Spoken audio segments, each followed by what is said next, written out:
Segundo livro das Crônicas, capítulo 16. Guerra contra Israel. No ano 36 do reinado de Asa, Baasa, rei de Israel, invadiu Judá e começou a cercar de muralhas a cidade de Ramá, para assim controlar o movimento na estrada que ia até Jerusalém. Por isso o rei Asa pegou prata e ouro do templo e do palácio e entregou a alguns dos seus servidores, a fim de que levassem para Damasco e dessem ao rei Ben-Hadad, da Síria. Junto foi a seguinte mensagem: vamos ser aliados como eram os nossos pais. Esta prata e este ouro são para você. Retire agora o apoio que você está dando a Baasa, rei de Israel, para que assim ele tenha de tirar os seus soldados do meu país. O rei Ben-Hadad concordou com a proposta de Asa e mandou que os seus comandantes e os seus exércitos atacassem as cidades de Israel. Eles conquistaram Ijon, Dan e Abel-Maim e todas as cidades armazém do território de Naftali. Quando o rei Baasa soube do que havia acontecido, parou de construir as muralhas de Ramá. Aí o rei Asa mandou chamar todo o povo de Judá e eles levaram dali as pedras e a madeira que Baasa havia estado usando para construir as muralhas em volta de Ramá. Com esse material, Asa construiu muralhas em volta de Geba e de Mispa. O profeta Anani. Por esse tempo o profeta Anani foi falar com o rei Asa de Judá e disse: o Senhor confiou no rei da Síria em vez de confiar no Senhor seu Deus, e por isso o exército do rei de Israel conseguiu fugir. Não é verdade que os soldados da Etiópia e da Líbia formaram um enorme exército com muitos carros de guerra e cavaleiros? No entanto, o Senhor confiou em Deus, o Senhor, e ele lhe deu a vitória. Deus está sempre vigiando tudo o que acontece no mundo, a fim de dar forças a todos os que são fiéis a ele com todo o coração. Desta vez, o Senhor fez uma loucura e por isso, de agora em diante, o Senhor vai estar sempre em guerra.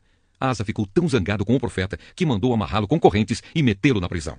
E foi nesse tempo também que Asa perseguiu algumas pessoas do seu próprio povo. A morte de Asa. Todas as outras coisas que o rei Asa fez, desde o princípio do seu reinado até o fim, estão escritas na história dos reis de Judá e de Israel. No ano 39 do seu reinado, ele foi atacado por uma doença muito grave nos pés. Mesmo assim, não pediu socorro a Deus, o Senhor, mas confiou nos médicos. No ano 41 do seu reinado, Asa morreu e foi sepultado no túmulo que ele tinha mandado cavar na cidade de Davi. Encheram o túmulo de perfumes e de várias especiarias que tinham sido preparados com muita arte e colocaram o corpo ali dentro. Depois fizeram uma enorme fogueira em honra dele. Apocalipse, capítulo 5. O livro e o cordeiro. Na mão direita daquele que estava sentado no trono, eu vi um livro em forma de rolo. Estava escrito dos dois lados e selado com 7 selos. Vi também um anjo forte que perguntava bem alto: quem é digno de quebrar os selos e abrir o livro? Mas não havia ninguém nem no céu, nem na terra, nem debaixo da terra que pudesse abrir o livro e ver o que lá estava escrito. Eu chorava muito porque não se podia achar ninguém que fosse digno de abrir o livro ou de ver o que lá estava escrito. Então um dos líderes me disse: não chore. Olhe, o leão da tribo de Judá, o famoso descendente do rei Davi, conseguiu a vitória e pode quebrar os 7 selos e abrir o livro. Então vi um cordeiro de pé no meio do trono, rodeado pelos 4 seres vivos e pelos líderes. Parecia que o cordeiro havia sido oferecido em sacrifício. Ele tinha 7 chifres e 7 olhos, que são os 7 Espíritos de Deus que foram enviados ao mundo inteiro. O cordeiro foi e pegou o livro da mão direita daquele que estava sentado no trono. Quando ele fez isso, os 4 seres vivos e os 24 líderes caíram de joelhos diante dele. Cada um tinha nas mãos uma harpa e algumas taças de ouro cheias de incenso, que são as orações do povo de Deus. Eles cantavam esta nova canção: tu és digno de pegar o livro e de quebrar os selos, pois foste morto na cruz, e por meio da tua morte compraste para Deus pessoas de todas as tribos, línguas, nações e raças. Tu fizeste com que essas pessoas fossem um reino de sacerdotes que servem ao nosso Deus, e elas governarão o mundo inteiro. Olhei outra vez e ouvi muitos anjos, milhões e milhões deles. Estavam de pé em volta do trono dos 4 seres vivos e dos líderes, e cantavam com voz forte: o cordeiro que foi morto é digno de receber poder, riqueza, sabedoria e força, honra, glória e louvor. Então ouvi todas as criaturas que há no céu, na terra, debaixo da terra e no mar, isto é, todas as criaturas do universo que cantavam: ao que está sentado no trono e ao cordeiro pertencem o louvor, a honra, a glória e o poder para todos sempre. Os 4 seres respondiam: amém, e os líderes caíram de joelhos e o adoraram. Zacarias, capítulo 1. Deus manda que o povo se arrependa. No 8º mês do 2º ano de Dario como rei da Pérsia, o Senhor Deus falou com o profeta Zacarias, filho de Baraquias e neto de Ido. O Deus Todo-Poderoso mandou que ele dissesse ao povo o seguinte: eu, o Senhor, fiquei muito irado com os seus antepassados. Portanto, agora eu digo a vocês: voltem para mim, e eu, o Senhor Todo-Poderoso, voltarei para vocês. Não sejam como os seus antepassados, que não deram atenção aos profetas antigos, quando eles anunciaram esta minha mensagem. O Senhor Todo-Poderoso ordena que vocês deixem de ser maus e que abandonem as suas maldades. Mas eles não me obedeceram. E agora, onde estão os seus antepassados? E será que aqueles profetas ainda estão vivos? Por meio dos meus servos, os profetas, eu mandei mensagens e avisos aos antepassados de vocês.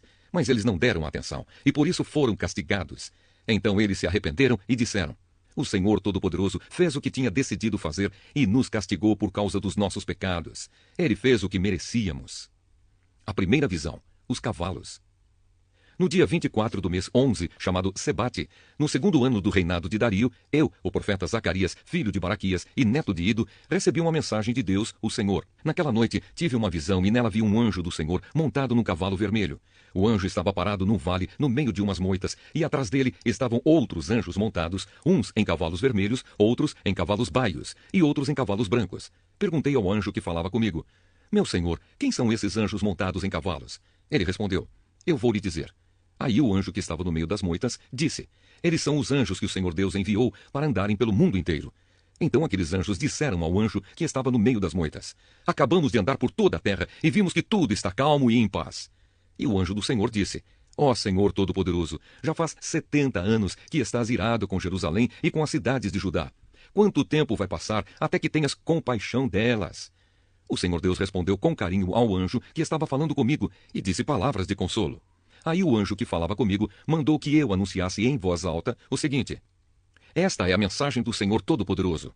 Eu tenho grande amor por Jerusalém, a minha cidade, e estou muito irado com as nações que vivem sossegadas. Pois quando eu estava um pouco irado com o meu povo, elas fizeram com que ele sofresse muito. Portanto, cheio de compaixão, voltei para Jerusalém. E eu, o Senhor Todo-Poderoso, prometo que o templo e a cidade toda serão construídos de novo. E o anjo me disse também: anuncie que o Senhor Todo-Poderoso diz que as cidades dele terão de novo muitas riquezas. E ele ajudará Jerusalém, que voltará a ser a sua cidade escolhida. A segunda visão, os chifres e os ferreiros. Tive outra visão e vi 4 chifres de boi. Perguntei ao anjo que falava comigo: que querem dizer estes chifres? Ele respondeu: eles representam as nações que espalharam pelo mundo inteiro os moradores de Judá, de Israel e de Jerusalém. Aí o Senhor Deus me mostrou 4 ferreiros. Eu perguntei: o que é que eles vêm fazer? Ele respondeu: os chifres são as nações que espalharam os moradores de Judá de tal maneira que ninguém tinha coragem de levantar a cabeça. E agora estes ferreiros representam os que estão vindo para assustar e quebrar aqueles chifres, isto é, aquelas nações que conquistaram a terra de Judá e espalharam o seu povo. O Evangelho de João, capítulo 4. Jesus e a mulher samaritana. Os fariseus ouviram dizer que Jesus estava ganhando mais discípulos e batizava mais pessoas do que João. De fato, não era Jesus quem batizava, e sim os seus discípulos. Quando Jesus ficou sabendo disso, saiu da Judeia e voltou para a Galiléia. No caminho, ele tinha de passar pela região da Samaria. Ele chegou a uma cidade da Samaria chamada Sicar, que ficava perto das terras que Jacó tinha dado ao seu filho José. Ali ficava o poço de Jacó. Era mais ou menos meio-dia, quando Jesus, cansado da viagem, sentou-se perto do poço. Uma mulher samaritana veio tirar água e Jesus lhe disse: por favor, me dê um pouco de água. Os discípulos de Jesus tinham ido até a cidade comprar comida. A mulher respondeu: o Senhor é judeu e eu sou samaritana. Então como é que o Senhor me pede água?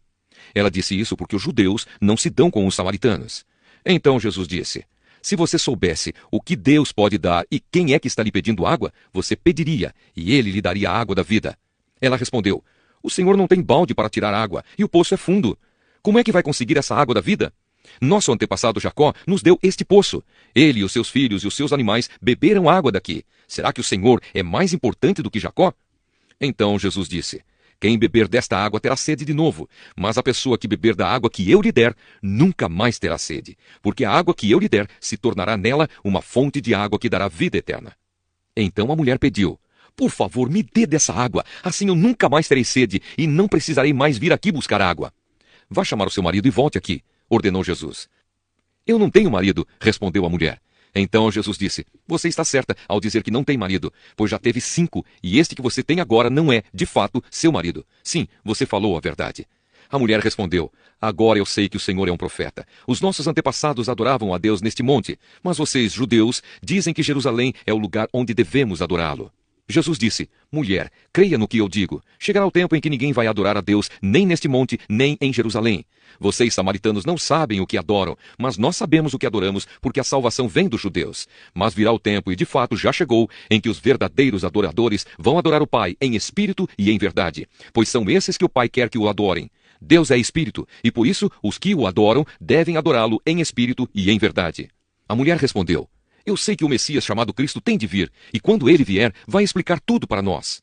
Então Jesus afirmou: pois eu, que estou falando com você, sou o Messias. Naquele momento chegaram os seus discípulos e ficaram admirados, pois ele estava conversando com uma mulher. Mas nenhum deles perguntou à mulher o que ela queria, e também não perguntaram a Jesus por que motivo ele estava falando com ela. Em seguida, a mulher deixou ali o seu pote, voltou até a cidade e disse a todas as pessoas: venham ver o homem que disse tudo o que eu tenho feito. Será que ele é o Messias? Muitas pessoas saíram da cidade e foram para o lugar onde Jesus estava. Enquanto isso, os discípulos pediam a Jesus: mestre, coma alguma coisa. Jesus respondeu: eu tenho para comer uma comida que vocês não conhecem. Então os discípulos começaram a perguntar uns aos outros: será que alguém já trouxe comida para ele? A minha comida, disse Jesus, é fazer a vontade daquele que me enviou e terminar o trabalho que ele me deu para fazer. Vocês costumam dizer: daqui a 4 meses teremos a colheita. Mas olhem e vejam bem os campos. O que foi plantado já está maduro e pronto para a colheita. Quem colhe recebe o seu salário, e o resultado do seu trabalho é a vida eterna para as pessoas. E assim, tanto o que semeia como o que colhe se alegrarão juntos. Porque é verdade o que dizem: um semeia e outro colhe. Eu mandei vocês colherem onde não trabalharam. Outros trabalharam ali e vocês aproveitaram o trabalho deles. Muitos samaritanos daquela cidade creram em Jesus, porque a mulher tinha dito: ele me disse tudo o que eu tenho feito. Quando os samaritanos chegaram ao lugar onde Jesus estava, pediram a ele que ficasse com eles, e Jesus ficou ali 2 dias. E muitos outros creram por causa da mensagem dele. Eles diziam à mulher: agora não é mais por causa do que você disse que nós cremos, mas porque nós mesmos o ouvimos falar, e sabemos que ele é, de fato, o Salvador do mundo. Jesus cura o filho de um funcionário público. Depois de ficar 2 dias ali, Jesus foi para a região da Galileia, pois, como ele mesmo disse, um profeta não é respeitado na sua própria terra. Quando chegou à Galileia, os moradores dali o receberam bem. É que eles tinham ido à festa da Páscoa em Jerusalém e tinham visto tudo o que Jesus havia feito lá. Jesus voltou a Caná da Galileia, onde havia transformado água em vinho. Estava ali um alto funcionário público que morava em Cafarnaum. Ele tinha em casa um filho doente. Quando ouviu dizer que Jesus tinha vindo da Judeia para a Galileia, foi pedir a ele que fosse a Cafarnaum e curasse o seu filho, que estava morrendo. Jesus disse ao funcionário: vocês só creem quando veem grandes milagres. Ele respondeu: Senhor, venha depressa, antes que o meu filho morra. Volte para casa, o seu filho vai viver, disse Jesus. Ele creu nas palavras de Jesus e foi embora. No caminho, encontrou-se com os seus empregados que disseram: o seu filho está vivo. Então ele perguntou a que horas o filho havia começado a melhorar. Os empregados responderam: ontem, à 1 da tarde, a febre passou. Aí o pai lembrou que havia sido naquela mesma hora que Jesus tinha dito: o seu filho vai viver. Então ele e toda a família creram em Jesus. Esse foi o segundo milagre que Jesus fez depois de ter ido da Judeia para a Galileia.